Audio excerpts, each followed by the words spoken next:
Joining us now for more is the chairman of the House Judiciary Committee, Ohio Congressman Jim Jordan. Mr. Chairman, great to see you. I'm just wondering, have you ever seen... By the way, well said. Thank you. Thank you. Have you ever seen what we're seeing right now from the left in your political career?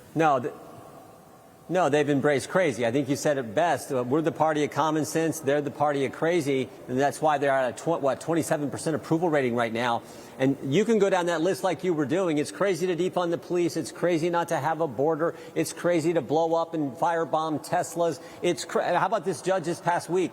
It's crazy for an unelected judge to tell the commander-in-chief, the head of the executive branch, turn the plane around, bring back the bad guys, gang members who did terrible things, who were in this country illegally, bring the bad guys back to America. That's the dumbest thing I've ever heard, but that's today's left. And if they want to keep embracing crazy, we'll keep embracing common sense, and I think we're going to win and help the country in the process. I'm with you. I want to talk about what these judges are doing. I know freshman Texas Congressman Brandon Gill has already drawn up articles of impeachment.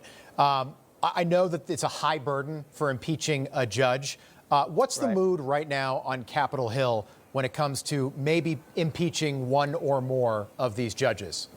Well, I think the mood is to get the facts, have hearings, get information from experts about all this. You know, you got these federal judges, federal district judges issuing these injunctions that apply to the entire country. In fact, we passed out of our committee 2 weeks ago legislation which said if a judge does that, it should only apply to the parties in the case and in that respective jurisdiction. It shouldn't apply nationwide. We think that's a limitation on these judges and what they're doing.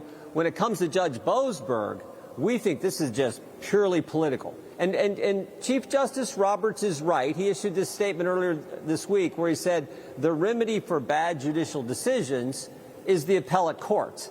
I get that. But when you look at Judge Boasberg, this seems so political, so out to get President Trump, this ruling, and then when you couple this ruling with his history, his work on the FISA court, allowing the warrants when they spied on President Trump's campaign clear back in 2015, 2016, I think when you put that all together, this guy may be in a special class. So we're going to start hearings maybe as early as next week into this whole area. Wow. But where we can make changes legislatively, we should do that. And then we should hear from the experts about, is there other things we should pursue? Yeah, in 2009, a federal judge was impeached and removed from the bench. It's happened 4 times over the last 36 years, so it's not unprecedented. In the Senate, you'd need 67 votes to convict. So that's not going to happen. But do you expect the White House to pressure Mike Johnson to do this, particularly with Judge Boasberg? The abuse of power seems obvious. Yeah, again, I think everything should be on the table, but I think we should have hearings where we gather information about the entire process. We should gather information about Judge Boasberg. We should do all this. Right. I think that's the proper approach. And then Josh Hawley's also, in the Senate side, introduced legislation that mirrors what we passed 2 weeks ago in the House Judiciary Committee. So let's get that legislation moving. Let's get that passed to President Trump so he can sign it, and we can legislatively put some limits on these judges as well. So I think all that makes sense as we move forward. Just quickly, because I want to move on to other stuff, but is there anything you can do other than impeachment to these judges?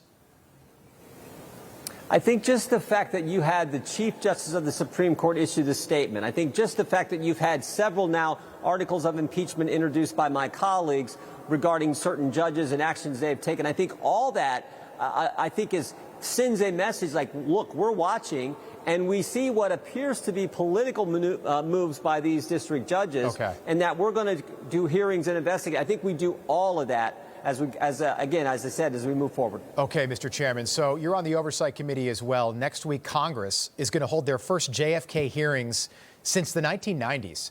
JFK files have started coming out this week. I'm not satisfied. I don't think we're getting all the information. Are you satisfied with the JFK files to date? Look, I'll wait, and I haven't reviewed them. I know we have staff looking at that on the Oversight Committee. I'll wait till we get that review done. What I do think is appropriate is what President Trump has said. Get this information to we the people. Get it to the American people. Let them evaluate it. Let them look at it. There's been questions now for, 60-some years, I guess, over 62 years. Right. Since this terrible event took place. So let's get the information to the people about this. We sent 7 subpoenas to the FBI director two and a half weeks ago. Information You know, everybody's reporting the same stories, the same spin. You turn the channel, it's always the same. But not us. We're different. We report the real news. No spin, just the facts. Turn to us, and you won't turn back. Tune in to Rob Schmidt tonight on Newsmax.